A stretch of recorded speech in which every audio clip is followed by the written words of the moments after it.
Hello friends, welcome to my channel super સહેલિયા. હું પ્રીતિ પટેલ. આજે ફ્રાઈડ રાઈસની રેસિપી લઈને આવીશું. તો એના માટે આપણે રેડી રાઈસ જોઈશે, કેરટ, કેપ્સિકમ, આમાં હજી કેબેજ પણ એડ કરવાની હોય છે, but I am not adding it today. પછી આપણે જોઈશે ગ્રીન ચીલીઝ, વિનેગર, આપણે જોઈશે સોયા સોસ, ચીલી સોસ અને સોલ્ટ ટુ ટેસ્ટ. તો ચાલો આપણે સ્ટાર્ટ કરીએ. કેબેજમાં આજે એટલે નથી લીધી કે મારી ડોટર આજે આ લંચ તરીકે કોલેજમાં લઈ જાય છે. તો એની એક ફ્રેન્ડ છે, શી ડઝન્ટ ઇટ કેબેજ. તો એણે કહ્યું કે મમ્મી આજે કેબેજ એડ ના કરશો, એટલે હું આ બે જ કેરેટ અને કેપ્સિકમ એડ કરીને બનાવું છું. તો આ તેલ મેં મૂક્યું છે. તેલ ગરમ થાય એટલે આપણે એમાં લીલા મરચાં એડ કરીશું. તો તેલ આપણું ગરમ થઈ ગયું છે. હવે આપણે આ સૌ પહેલાં લીલા મરચાં એડ કરીશું અને એને થોડા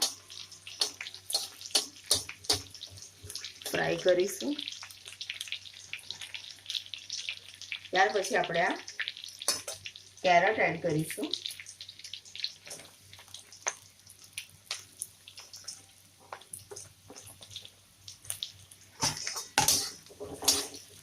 એને પણ આપણે થોડી વાર સુધી ફ્રાય કરીશું. કેપ્સિકમ પાછળથી એડ કરીશું કારણ કે એને ચડતા વાર નથી લાગતી. કેબેજ જ્યારે આપણે એડ કરીએ તો આ જ ટાઈમે એડ કરી દેવાની છે, એટલે એ પણ સરસ ફ્રાય થઈ જશે.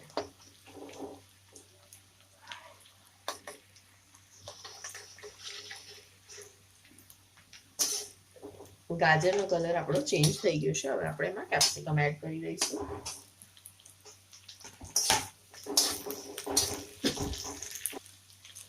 અત્યારે આપણે થોડું મીઠું એડ કરી દઈશું.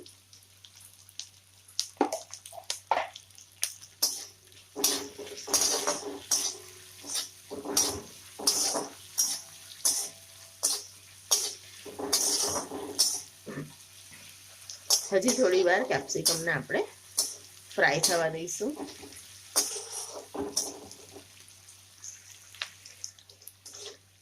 તો આ વેજીટેબલ્સ આપણું ફ્રાય થઈ ગયું છે. હવે આપણે એમાં રાઈસ એડ કરી દઈશું.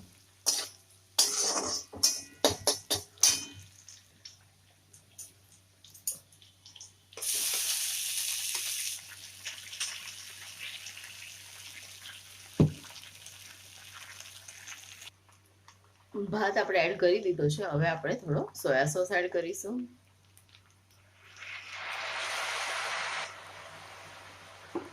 ચીલી સોસ, થોડું વિનેગર આપણે એડ કરી દઈશું.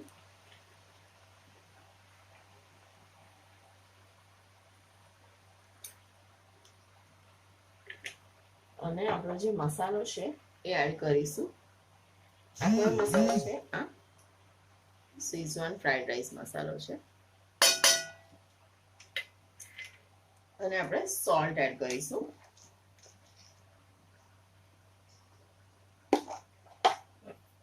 હવે આપણે સરસ બધું મિક્સ કરીશું.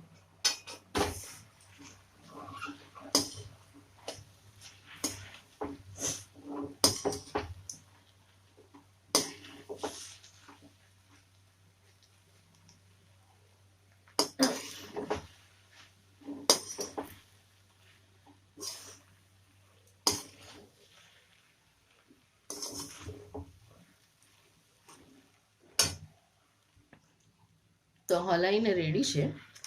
થોડો મસાલો હજી નાખવો પડશે એવું ચાખ્યા પછી લાગ્યું છે.